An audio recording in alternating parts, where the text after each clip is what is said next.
Former Michigan State star Adrian Payne was shot and killed in Orlando, Florida, early Monday morning, the Orange County Sheriff's Office said. And Payne was the 15th pick by the Atlanta Hawks in 2014, played 4 seasons in the NBA with multiple teams. In 2018, he was waived by the Magic after he was named in a report by ESPN's Outside the Lines that he'd been involved in an alleged sexual assault at Michigan State in 2010. No charges were filed. Accountability, okay? Accountability doesn't just go to Ime Udoka, okay? Accountability goes to the other people that played a part in that as well.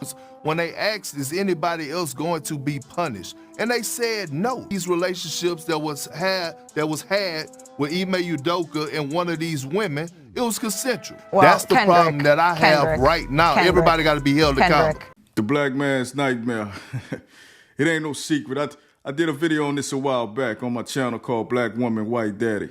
And it pretty much sums up what it takes for a black woman to achieve prominence or a top position in society. Number 1 is being liberal. Number 2 is affiliation with democratic policies or parties.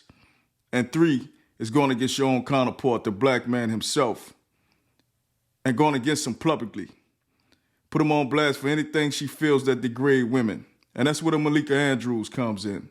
These types of women are raised and created to go against the black man at the orders of the behead-city white daddy. And the Malika is not alone. I mean, it started with the Kerry Champions and what's your girl name? What's the little broad?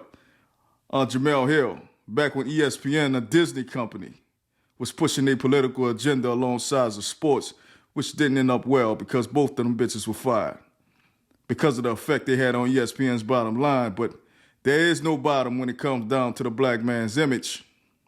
But the true bottom line is this: whether it's a black man beating his woman or beating his opponents by 20 points, the black man is pure entertainment in this society. Entertainment that generates billions of dollars to the economy. And that's the reason they're always pushing a narrative or a stereotype using our image.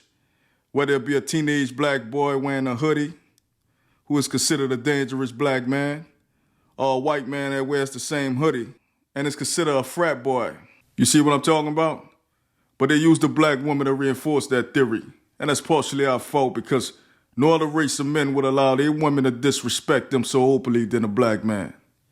And you know that has a trickle-down effect because it's for other races see that your woman don't respect you or your authority, that they don't have to either.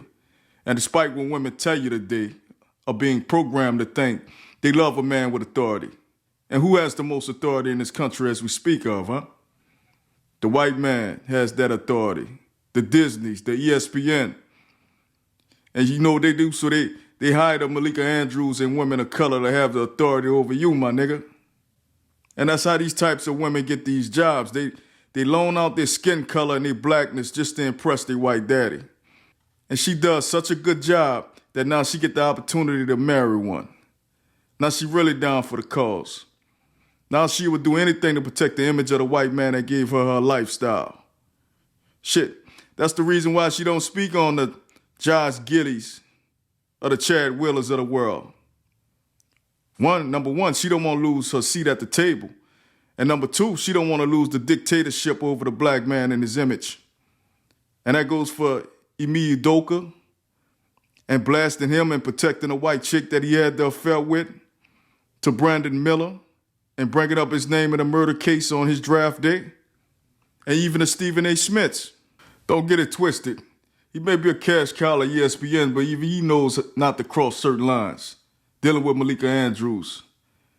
Not only is she a woman and a minority, she's Jewish. That's a triple crime. And it's still unfortunate. And it just lets you know what black men, even black boys, place in this society, where even our own women get the promotion and benefits off our suffering and destruction. But for sure, man, I'll be with y'all next time.